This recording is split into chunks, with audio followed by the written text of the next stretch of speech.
नमस्कार, मी पंजाब डक. आज आहे 7 जून 2026.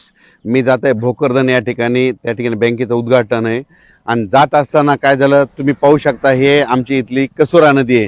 तर रात्री आम्हाला इतका पाऊस झाला की आमच्या नदीला पाणी देखील आलं. तर पाहू शकता. तर हे पाणी देखील आलं आहे आणि राज्यात तुम्हाला सांगू इच्छितो आज 7 जूनपासून दररोज म्हणजे काय होणार आहे, मान्सून तळ कोकणातून सक्रिय होणार आहे आणि तसा तो पुढं सरकत येणार आहे. म्हणून हा अंदाज राज्यातल्या सर्व शेतकऱ्यांनी लक्षात. हा जो पाऊस आहे 7 तारखेला सगळीकडेच जाणार नाही. काय होईल, 8ला थोडा पुढं सरकत, 9ला पुढं, असा करत करत 14 तारखेपर्यंत तो महाराष्ट्राचा बऱ्याच भागामध्ये कव्हर करणार आहे. म्हणून हा अंदाज लक्षात घ्या. पण आज 7 तारखेला मात्र सगळ्या राज्यभर पसरणार नाही. आज फक्त काय झालं, तळ कोकणातून ते पाऊस पुढं सरकाला आहे आणि आज रात्रीपर्यंत बऱ्याच भागामध्ये मग काय होईल, सातारा, सांगली, सोलापूर, कोल्हापूर, अहिल्यानगर, पुणे, त्याच्यानंतर इकडे बीड जिल्हा, लातूर जिल्हा, धाराशिव जिल्हा, मराठवाड्यापर्यंत आते मदाल मारण आणि इकडं थोडी उत्तर महाराष्ट्राकडे काही जिल्ह्याकडे जाईल. म्हणून हे अंदाज लक्षात येतात. पण आजपासून संपूर्ण महाराष्ट्रभर जाणार नाही. 7 पासून ते 14 तारखेपर्यंत दररोज वेगवेगळ्या भागात दररोज काय होईल, पुढं सरकत तो मान्सून प्रवास करणार आहे. म्हणून हा अंदाज लक्षात येतात.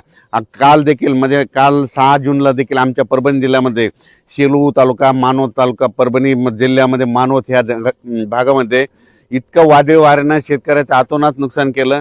लाईटचे ट्रान्सफॉर्म उपटून पडले, त्याच्यानंतर सोलार उपटून पडले. म्हणजे इतकं वारं भयानक होतं की खूप म्हणजे पाऊस पडला.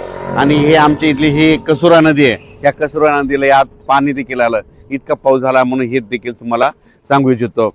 राज्यात सर्व शेतकऱ्याला सांगू इच्छितो, पेरणी करताना शेतामध्ये जायचं, जमिनीमध्ये ईदभर ओल असेल तरच पेरणीचा निर्णय घ्या. नसता 4 बोट ओल असेल, 6 बोट असेल तर पेरणी करू नका. म्हणून हे देखील सर्व शेतकऱ्यांना लक्ष द्यायचं. आज 7 जूनपासून महाराष्ट्रामध्ये बऱ्याच म्हणजे तळ कोकणातून म्हणजे कोकणपट्टीकडून बऱ्याच भागामध्ये मान्सून काय होईल, प्रगती करण्यास सुरुवात होईल. मग तो काय होईल, सांगली जिल्हा, कोल्हापूर जिल्हा, सातारा जिल्हा, कोकणपट्टी, घाटमाथा, त्याच्यानंतर तो अहिल्यानगर, पुणे, इकडं 2 कडा, आष्टी, त्याच्यानंतर बीड जिल्हा, त्याच्यानंतर धाराशिव जिल्हा, सोलापूर जिल्हा, त्याच्यानंतर इकडं परभणी जिल्हा, लातूर जिल्हा, नांदेड जिल्हा, हिंगोली जिल्हा, त्याच्यानंतर इकडं जालना जिल्हा, ह्या पट्ट्यामध्ये काय होईल, आज बऱ्याच ठिकाणी तो मान्सून प्रगती केलेली दिसेल. म्हणून हा अंदाज लक्षात द्यायचा. आज मात्र संपूर्ण महाराष्ट्रभर जाणार नाही. फक्त आज मात्र काय होईल माहिती आहे का, की म्हणजे आज सुरुवात झालेली आहे. तर तसं तर रात्रीच बऱ्याच ठिकाणी पाऊस सुरू झालेला आहे. पण माझी शेतकऱ्याला विनंती आहे, शेतकऱ्याची पेरणी मी पहिल्यापासून म्हणतो की 3 टप्प्यात होणार आहे. 7 जून ते 14 जूनमध्ये जर असा काही ठिकाणी पाऊस पडला आणि ईदभर ओल गेले तर त्यांच्या पेरण्या लागतील. त्याच्यानंतर काय होईल, 20 जून शेवटच्या आठवड्यात, जूनच्या 20 जून त्या 30 जूनमध्ये एक पाऊस येईल, त्याच्यामध्ये पेरण्या होतील.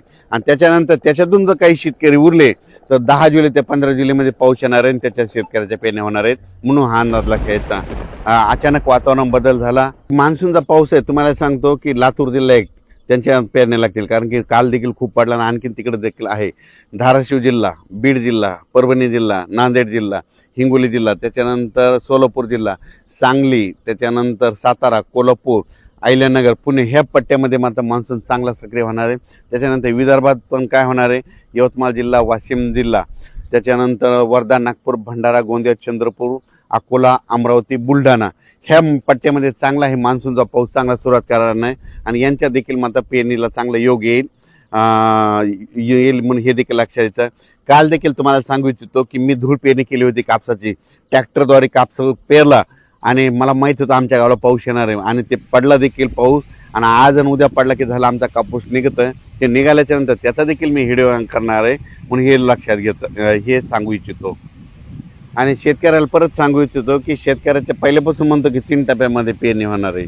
एक पहिला 7 जून ते 14 जूनच्या दरम्यान जिथे जास्त पडेल त्यांच्या पेरण्या ईदभर ओल केली त्यांच्या पेरण्या सुरू होतील. 20 जून ते 30मध्ये एक पाऊस पडणार आहे, त्यांच्या परत एकदा लागते.